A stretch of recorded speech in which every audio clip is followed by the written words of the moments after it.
Hello, it's your boy Davidoff, the Falcon and the Winter Soldier. I'm late to this party as well. Not quite as late as the WandaVision review, but late.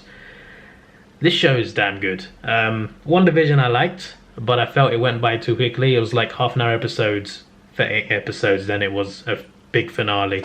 This one is less episodes, 6 episodes, but it feels like it's longer. Each episode is at least 45 minutes long, and each episode has a lot of content in it. Like, there's TV shows where 45 minutes can feel like a breeze, like 10 minutes, and other shows where it can feel like 2 hours.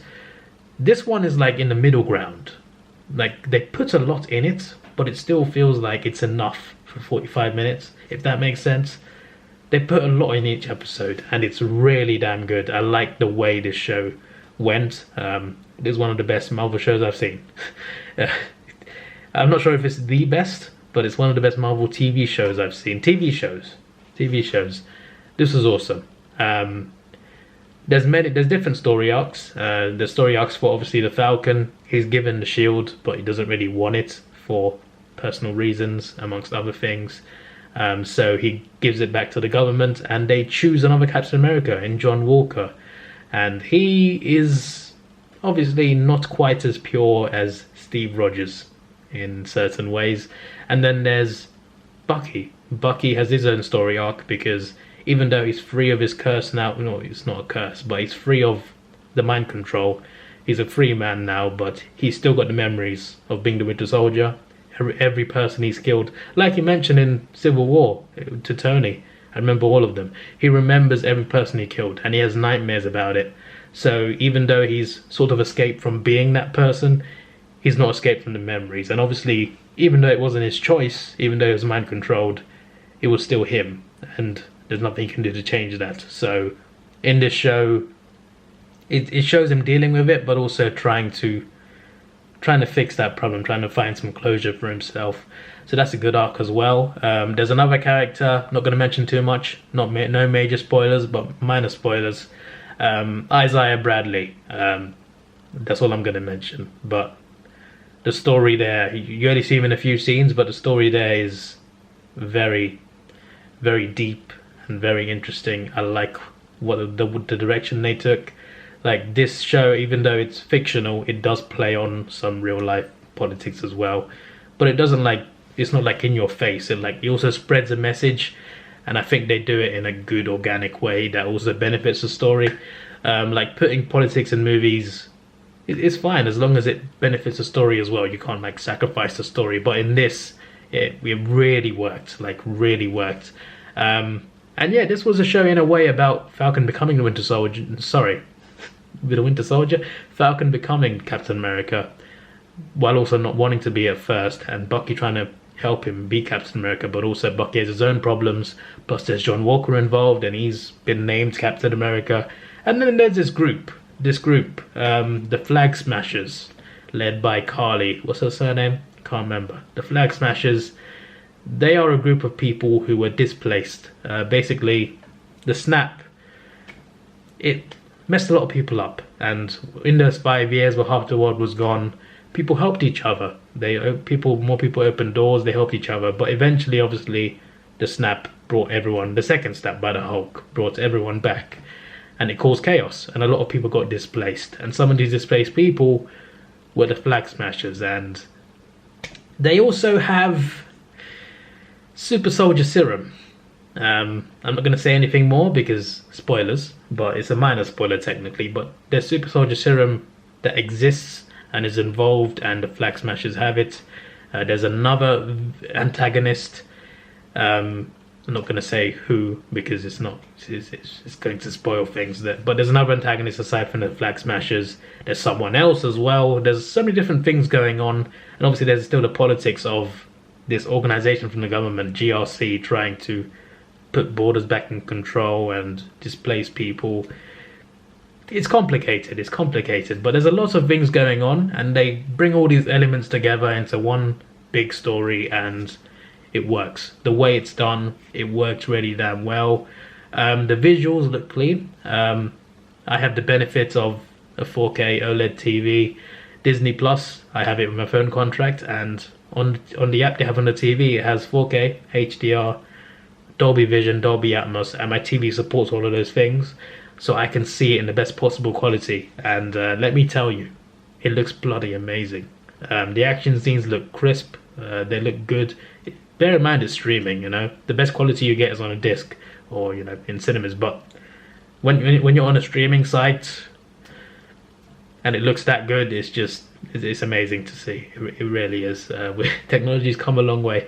But yeah, the fight scenes look good. The visuals look nice. Even like shots of cities or locations. Like, you know those YouTube channels that post drone footage of locations in 4K, 8K. Like, for example, New York in 8K, Scotland in 4K, Tunisia in 8K. It just shows off the best parts of that location in one big 60 FPS video, right?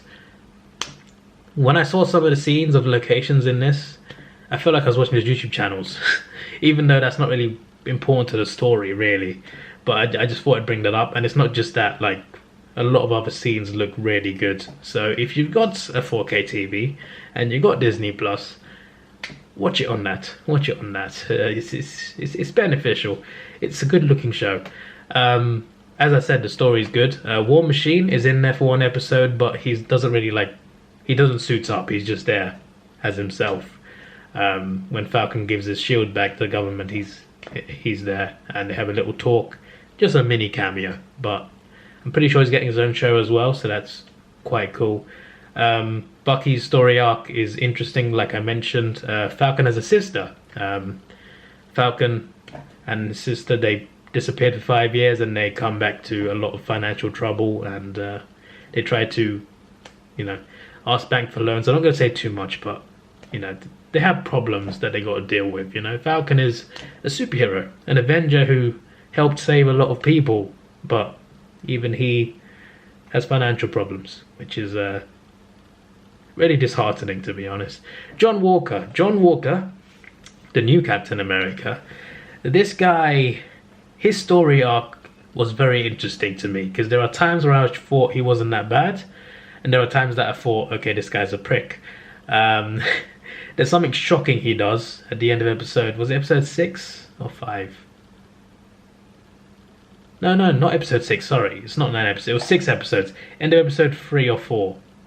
You know what I'm talking about. It does something crazy with his shield at the end of an episode. If you've seen the show, you know what I mean. Right? That shocked me. But I also felt, in a way, I could understand why he did it. Because of what happened just before. There are some bad guys where you're just like, okay, I can see why he did that. John Walker he had one of those moments, moment of madness, but I could also see why he did it, even though it was kind of the wrong thing to do. It's a bit like, actually no, that's a bad comparison. Never mind. But John Walker's story arc, at first I thought, yeah, okay. I mean, first of all, he looks like a bad guy, just his face. I don't mean offense to the actor, by the way. I mean, like, in terms of like the way he's acting. When you look at his face, the look on his face, like that sort of like determined, angry look, looks like he's gonna turn into a villain. But at first, like, he's a soldier with medals of honor. Like, he's no joke. He's a soldier. He's a hero. Like, he saved people. He did things, right? He's not Steve Rogers good, but he didn't seem like that bad a guy. He was a good soldier. He just happened to be the one that was picked for Captain America. That was a wrong decision, but, you know, he didn't seem like that bad a guy. And then there's a few things that happen in the episode that I mentioned, episode 3 or 4, I can't remember. He does something, and then something happens, then he does something brutal. And yeah, these events in a way corrupted him and did other things to him.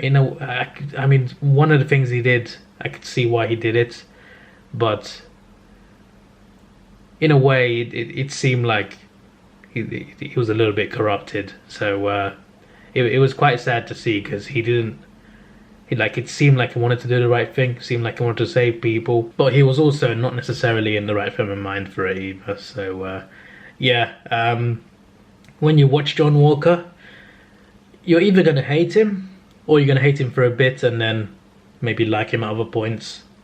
It depends how you look at him, really. But for me, it's just like, at first I was just like, he may not seem that bad. Not as good as Steve, but he may not seem that bad. Then as the show go on, you're just like, maybe I was wrong. And then in the finale, you're just like, huh. I'm not going to say anything else because spoilers, but in the finale, something else happens where you're a little bit surprised, I guess, but by some of his actions. But yeah, I'll leave that to interpretation. The Super Soldier Group, the Flag Smashers, they're people who believe the world was better before the people came back to life. In 5 years later, they preferred the world where half of them were dead. They prefer that world, and they tried to, well, not try to, but they kind of wanted to restore that sort of world, and they were against the government who wanted to, you know, put new borders, etc. So it was quite interesting. Baron Zemo. He's an element I forgot to mention. Baron Zemo is in this. I'm not going to say how he's in this, how he gets out of prison or whatever, but his story arc is interesting. He's a bit more comedic in this than he was in Civil War. This show, for the most part, is pretty serious, but there's a few jokes in there. It's Marvel, what do you expect?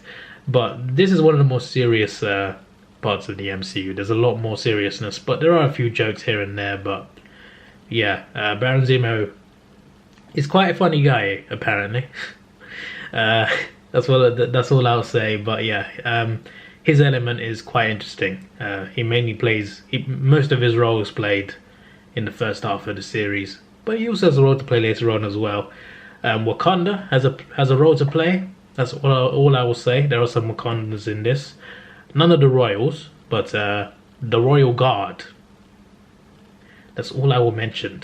But there are Wakandans that are involved with this show in a few episodes.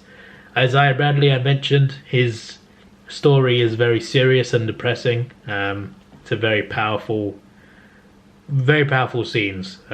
One of the scenes he had with the Falcon.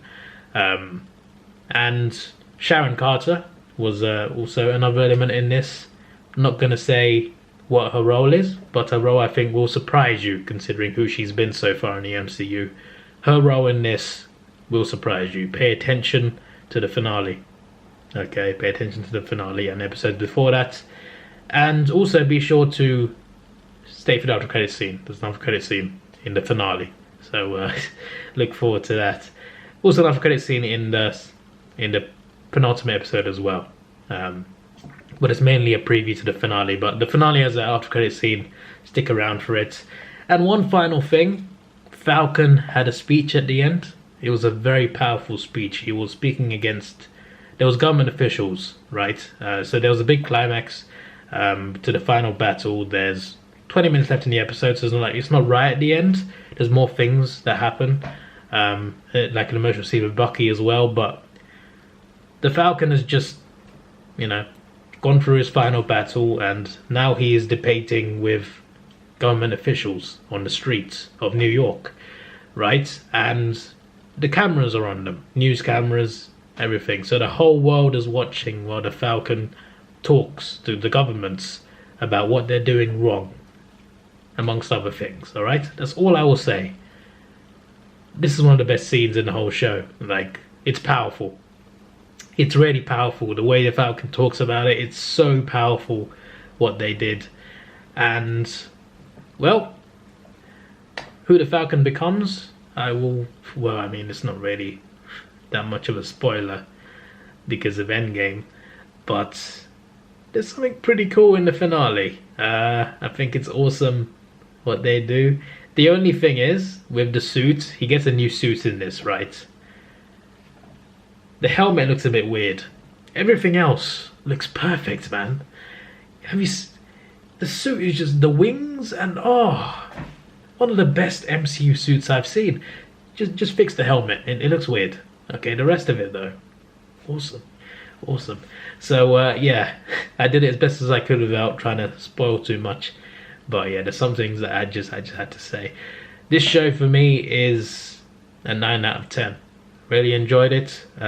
We've only seen 2 MCU shows so far. This one's the best so far, so let's see what Loki has in store for us next month. This is your boy Davidoff. Please like, share, subscribe. Thanks for watching. Have a good day, and see ya.